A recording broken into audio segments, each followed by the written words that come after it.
Assalamu alaikum à nos internautes, assalamu alaikum à tout le monde. Ici Vivi Ahmed, vous êtes dans Sénégal TV. Aujourd'hui, nous sommes là pour vous faire une récapitulation de tout ce qui s'est passé en 2020 dans le hip-hop galsen.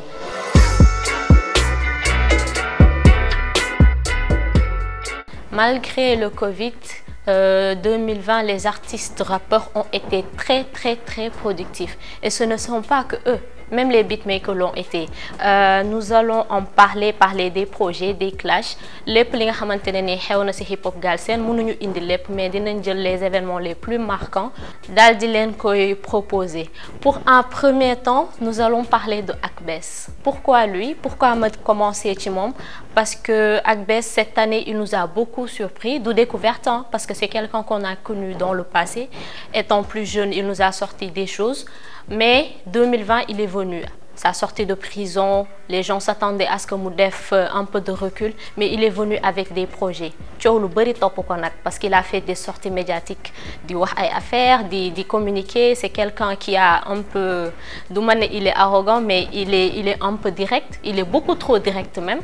Mais il nous a sorti des projets de ouf. Il nous a sorti 2 EP, génneel nañu ay clips magnifiques, et il s'est aussi engagé dans un clash avec Matadi. Je dirais pas Matadi, ça je dirais KBC, parce que clash na Matadi après amna ay pic yo xamantene ni lancé nako ki di Ngaaka Blindé, te ku tuddu Matadi tuddu Ngaaka Blindé do bayyi wa KBC ginnaw. Photom rako photom rako photom. Il nous a fait des feats de ouf, notamment avec One Lyrical, avec Deep. Et comme j'ai parlé des clips, il nous a fait des clips top. Et il a même été sélectionné dans Galsen Hip Hop Awards.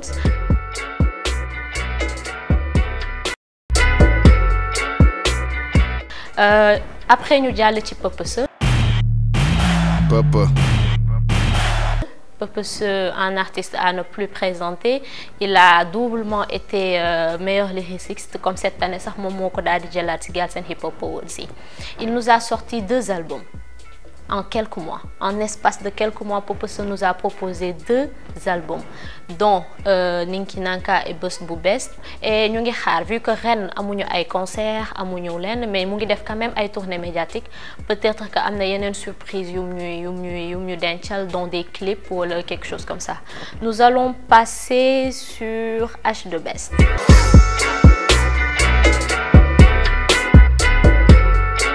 H2 Best, c'est une révélation pour beaucoup de gens, même s'il a eu à faire des concours, à participer à des cyphers. Il n'était pas trop connu, mais cette année, il nous a gâtés.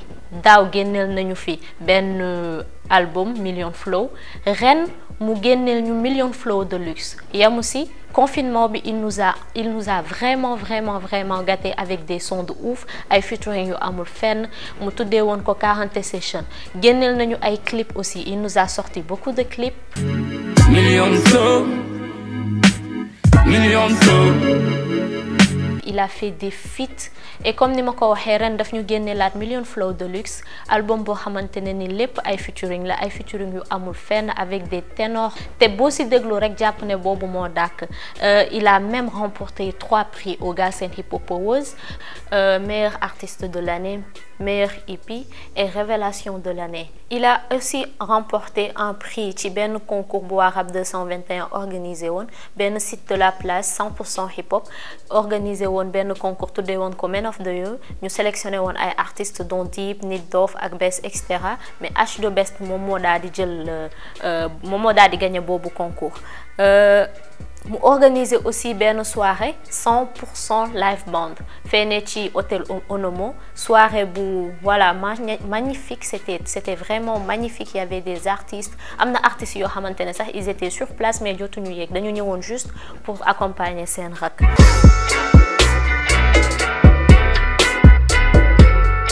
Il nous a pas sorti de projet concrètement parlant parce que génné na album daw, mais cette année il nous a fait des feats de ouf. Il a participé à beaucoup de featuring. Dangay nappé molo do de fait dara ku ñu saw nañ la coupe ci pet voilà sa rappeur c'est constipé voilà sa xel nañ taxul nga toj voilà. avec Ngaka, avec Akbess, avec H2Best, avec El Jazz, pour ne citer que cela. Il a aussi participé à un album groupe, Bois Labelam Guéné Def Music, un label qu'il partage avec Bowrish, un jeune talent de la place, avec Authentic Zeus, avec Heykil, avec Chuck. Ñu tuddee ko Game. Ils ont sorti un album, je peux l'appeler comme ça, même si c'est pas un album vraiment médiatisé ou quelque chose comme ça, dañu xëy rek daal di ñu koy jox pam comme benn cadeau, mais c'est un album riche, album bu neex avec des prods de ouf. Dafa it comme bonjour bonsoir dañ ko miis waxu xaalis bye bye au revoir doo ñu gis. Dinañ xam naa daal di dem seet leen pour ñoom ñu mën ñu waxtaanal si album bi comme ça di ngeen si am lu leen gën a leer. Nous allons passer aussi voir Ngaaka Blindé. Comme vous le savez, après sa sortie de prison, il a fait beaucoup de tournées, des tournées médiatiques. Il s'est engagé dans un clash avec Dip. Il a fait yëngal na daal dina yëngal game bi. Mais newoon na dina génne album. Il avait dit qu'il allait sortir un double album. Te génne na benn bi. Je pense que benn bi la génne ah. Génne na benn ce mois-ci. Génne na album tuddee ko Secret 7, un album riche et très très très mature. Un album je pense que ne liggéey na ko bu baax parce que ku ko déglu di nga am envie dem dégluwaat ko. Album bu am ay hit dont King Baba boo xamante ne nii ñëpp mën naa ne fi mu toll nii moom la ñuy déglu. Y a des challenges de partout.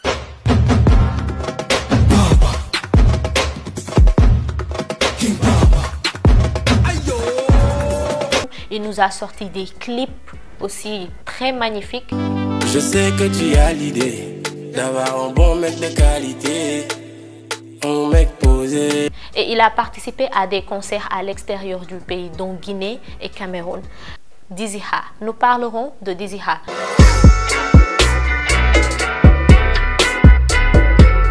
Nous parlons peu de lui, mais c'est quelqu'un qui a cheminé.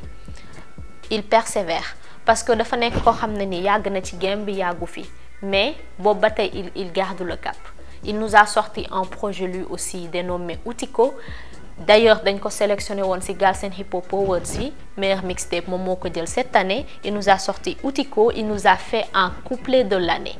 Couplet boo xamante ne franchement kenn mënul wax que ne jàllul.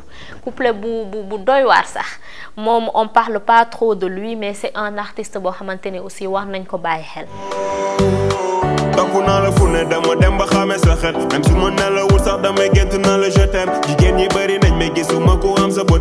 Nous allons passer aux beatmakers pour ne pas parler que des rappeurs. Les beatmakers aussi, ils ont été très présents cette année. Ils nous ont fait des feats dont Fouler la Coltec de Karabalik, un feat de Ngaka et Naha prod par Omzo Beat, je dirais Omzo de Mafé. Et il y a aussi Wanda Beat qui nous a sorti un projet Wadeyo. Il nous avait promis Midas, mais jékki saay na indil ñu benn cadeau de Noël qu'il a sorti le 25 dernier, qu'il a nommé Wadeyo. Son premier projet, comme on peut l'appeler comme ça, son premier projet en tant que beatmaker, il a fait participer des artistes, des ténors, de grands artistes dont Deep, H2Best, BMJ, pour ne citer que cela.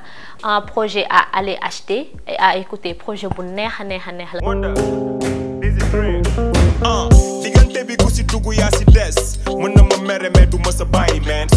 On a eu aussi un comeback de Buzz Lap.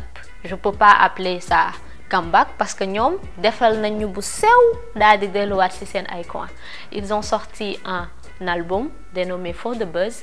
Ils avaient comme habitude de nous sortir des mixtapes, For The Buzz 1, For The Buzz 2, For The Buzz 3. ñu toog lu yàgg génne wuñ ko ren ñu ñëw génneel ñu For The Buzz 4 sous forme de album. Ils nous ont sorti un projet très très très mature. Ils nous ont sorti un clip, un beau clip boo xamante ne nii suscité na un peu benn wax ci game bi genre positivement parce que dafa indi benn voile def ko ci clip bi dañu sax laay wax indi benn voile def ko ci clip bi, chose qu'on ne voit pas beaucoup.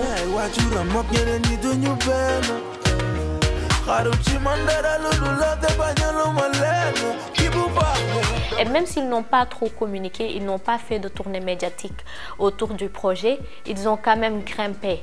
Ils ont battu des records en streaming, même s'ils n'ont pas trop communiqué dans le projet, comme je disais tantôt. Ils ont battu les records, ils ont occupé certaines places si sites de streaming, dont Deezer et Spotify. Te ba tey sax ñu ngi occupé ay places foofu noonu.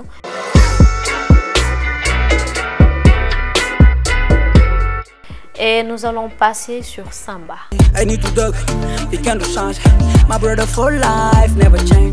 Samba Peuzzi. Koo xamante ne daal coow moo koy dundal, mais dama yaakaar ne da koo jik parce que il nous a sorti des hits cette année, il nous a régalé. Génneel nañu ay hits, génneel nañu ay clips de ouf. Quoi qu'on puisse dire, c'est quelqu'un qui est très constant. Il nous a aussi sorti un album. Mis à part des clips, des hits, il nous a sorti un album qui a suscité du bruit d'ailleurs parce que nee na da ko jaayee benn 5 millions. Dëgg la am du dëgg, c'est à lui de voir. Mais il nous a sorti un album qui a suscité beaucoup de bruit, rap mbalax la du rap mbalax. Mais moi personnellement, je dis que c'est un album très très riche en musicalité. Il a fait des siennes comme d'habitude. Samba moom xam naa ne coow defu ko lenn, mais album bi daal on n'a rien à lui reprocher là-dessus parce que c'est un album très très musical, album bu neex la.